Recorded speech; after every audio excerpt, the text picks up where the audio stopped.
বললাম বাবা তুমি এত বড় হয়ে গেছো, আমাকে বলছো আপু আসতেছে, তুমি আল্লাহ আল্লাহ আপনার নাবিকে শহীদ হিসাবে কবুল করে দেন, আল্লাহ কবুল করে দেন। আল্লাহ সবর করে তৌফিক দেন।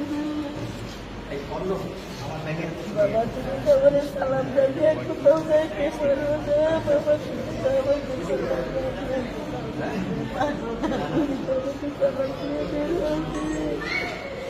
তুমি সবাইকে সালাম দিয়ে বের করবে।